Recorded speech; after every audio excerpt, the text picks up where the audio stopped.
बंगाल में पूर्व bus driver निकला करोड़ों का मालिक। घर से मिले 28 करोड़ रुपए कैश, 35 बोरियां नोटों से भरी, 21 करोड़ का सोना बरामद।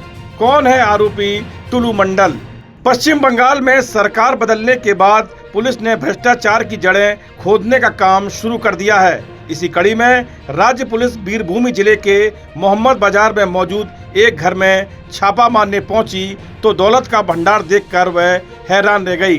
यह नजारा किसी फिल्म की कहानी से कम नहीं था, जहां बोरियां भर भर कर नोट, सोने के बिस्किट और दूसरी बेशकीमती चीजें बरामद हुई। पुलिस जब एक घर पर छापा मारने पहुंची तो अंदर का नजारा देखकर उसकी आंखें फटी रह गईं। घर के कमरों में नोटों से भरी बोरियां और बड़ी मात्रा में सोना रखा हुआ था। यह घर एक पूर्व सरकारी बस चालक का बताया जा रहा है। पुलिस को इस घर से करीब 28 करोड़ रुपए नगद और 15 किलो सोना मिला। एक साधारण से दिखने वाले घर में इतनी बड़ी रकम और इतना सोना मिलने की किसी को उम्मीद भी नहीं थी।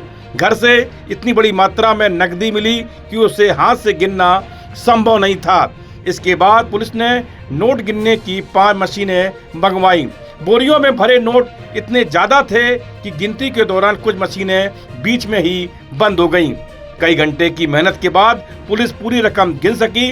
जानकारी के मुताबिक इस मामले में जिस व्यक्ति का नाम सामने आया है वह मीनार मंडल है। वह पहले सरकारी बस चालक था, लेकिन अब उस पर रेत के अवैध कारोबार यानी कि सैंड माफिया से जुड़े होने का आरोप है।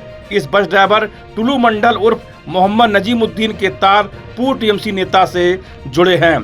घर से इतनी ज्यादा नकदी और सोना मिला कि उसे ले जाने के लिए पुलिस को लोहे के 5 बड़े बक्से मंगवाने पड़े। पुलिस ने नकदी और सोने को इन बक्सों में भरकर अपने कब्जे में ले लिया। यह छापेमारी पूर्व सरकारी बस चालक मीनार मंडल, जिसे टुलू मंडल और मोहम्मद नजीमुद्दीन के नाम से जाना जाता है, यह छापेमारी देवचा गांव स्थित एक 2 मंजिला मकान पर की गई। तलाशी के दौरान पुलिस को 1-1 किलो की सोने की 14 छड़ें और 100 ग्राम के 10 सोने बिस्किट मिले। बरामद सोने की अनुमानित कीमत करीब 21.5 करोड़ रुपए बताई जा रही है। अधिकारियों के मुताबिक घर से मिले कई थैलों में 28 करोड़ रुपए से ज्यादा नकद रखा हुआ था। बताया जा रहा है कि मीनार मंडल का बीरभूम में पत्थर खनन के कारोबार से जुड़ा बड़ा व्यवसाय है।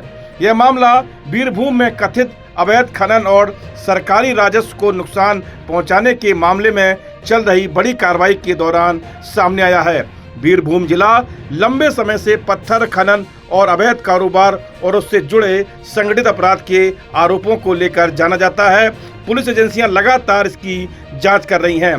पुलिस की तहकीकात इसलिए भी खास है क्योंकि टुलू मंडल पूर्व टीएमसी नेता अनुव्रत मंडल से जुड़ा है, जिसने हाल ही में टीएमसी के बागी गुट रिजबत बनर्जी का गुट ज्वाइन किया है। टुलू पर सुरक्षा एजेंसियों की काफी समय से नजर थी।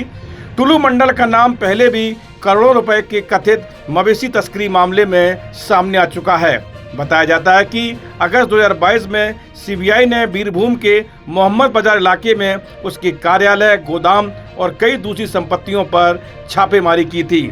इसके बाद नवंबर 2022 में ईडी ने उसे पूछताछ के लिए दिल्ली बुलाया था। ईडी का समन मिलने के 48 घंटे के अंदर टुलू मंडल को बीरभूम पुलिस ने अक्टूबर 2022 के एक हत्या के मामले में गिरफ्तार कर लिया था। पुलिस के एक सूत्र के अनुसार जमानत मिलने के बाद मई 2026 में पश्चिम बंगाल विधानसभा चुनाव के नतीजों के बाद से वह फरार बताया जा रहा था। पुलिस का कहना है कि टुलू मंडल बीरभूम के पत्थर कारोबार का बड़ा कारोबारी था। उस पर टीएमसी नेता अनुव्रत मंडल का करीबी होने का आरोप है। अनुव्रत मंडल को पहले मवेशी तस्करी मामले में सीबीआई गिरफ्तार कर चुकी है। छापेमारी के दौरान पुलिस ने मीनार मंडल और उसके बेटे को घर से हिरासत में लिया और उनसे यह पूछताछ की कि कहीं और भी नकदी छिपाई गई है या नहीं।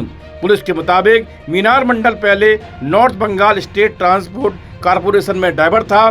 बाद में उसने नौकरी छोड़ दी और अपने रिश्तेदार के साथ पत्थर के कारोबार में शामिल हो गया। इस वीडियो में इतना ही। आप देखते रहिए GUP उत्तराखंड।